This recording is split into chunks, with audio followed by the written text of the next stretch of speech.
How's it going, everybody? This is Mike with Cleveland Cutting Board Company, and it's time for the weekend shop update.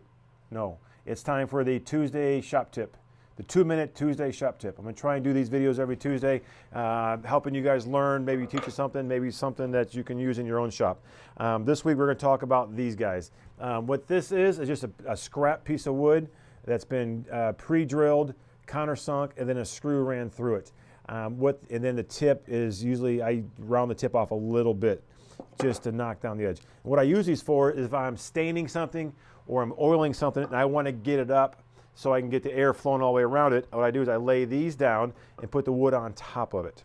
This allows for air movement. It allows for the least amount of contact with the bottom surface. That way you're not smearing it. When you put varnish or stain or seal or oil or anything on and stuff, you want even airflow. You want to do both sides at the same time. A lot of people will oil one side and then wait for that to dry and then flip it over to the other side. The problem with that is you're sealing off the top, allowing air to get to the bottom, and that could cause it to warp or twist. So you always want to oil and seal everything all at once, all the way around. So make these, grab some shop scraps, grab some screws you have laying around, make sure you knock that nub off a little bit. You want it to be kind of pointy, but not super pointy where it sticks in it. And then there you go. These work great. You can buy the plastic ones. They don't really last that long because they're not very strong. They work okay, but they're like $7 for a set.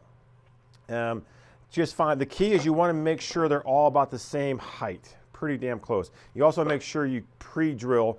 If not, the wood will split more than likely. And you also want to make sure it's countersunk on the bottom.